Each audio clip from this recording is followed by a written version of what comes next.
Dans la suite de l'enquête, eh bien c'est la stupéfaction ce soir dans l'ensemble de la classe politique et même au plus haut niveau à l'Élysée. Très rapidement, dans un communiqué, François Hollande estime que Jérôme Cahuzac a commis, je cite, une faute morale inacceptable en niant les faits.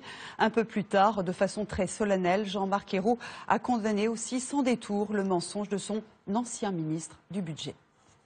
C'est avec tristesse et consternation que j'apprends la vérité. Cette vérité est cruelle. Jérôme Cahuzac a menti. Il a menti au président de la République, au Premier ministre et à la représentation nationale. En démocratie, il n'est pas acceptable de mentir. Maintenant, Jérôme Cahuzac est seul face à ses responsabilités. C'est à lui maintenant de rendre compte à la justice. À gauche comme à droite, tous les politiques condamnent le mensonge de Jérôme Cahuzac. Au PS, certains s'interrogent déjà sur sa place au sein du parti. À droite, on dénonce la fin de la gauche morale et donneuse de leçons. L'affaire Cahuzac, c'est certain, est un séisme dans toute la classe politique. Béatrice Jolot, Daniel Sportiello, Jean-Bernard Reyer. C'est un coup de tonnerre qui a retenti dans les couloirs de l'Assemblée en fin d'après-midi.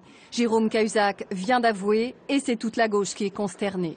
C'est un coup de massue, je crois, pour nous tous, parce que en politique, comme dans tous les rapports humains, il y a un principe qui s'appelle la confiance. Et on avait la parole de Jérôme Cahuzac. L'ancien ministre du Budget devait retrouver son siège de député dans les 15 prochains jours. Ce soir, la majorité exclut ce retour. S'il est écrasé par le remords, bien que juridiquement il puisse redevenir demain député, il serait bon que moralement il considère qu'il est disqualifié et qu'il ne peut pas siéger aux côtés de ceux et celles à qui il a effrontément menti.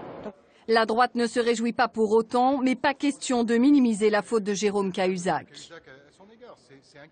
Il a sciemment menti à la représentation nationale et cet acte est inqualifiable. Il le reconnaît lui-même, mais on aurait espéré qu'il le reconnaisse avant et surtout qu'il n'accepte pas les responsabilités qui sont les siennes dans ces conditions.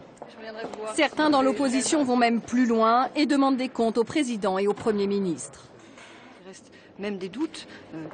Est-ce que le Premier ministre, le président de la République ont eu des informations? Est-ce qu'ils ont eu des doutes? Quelle a été la nature de leur échange avec Jérôme Cahuzac? On a besoin de le savoir.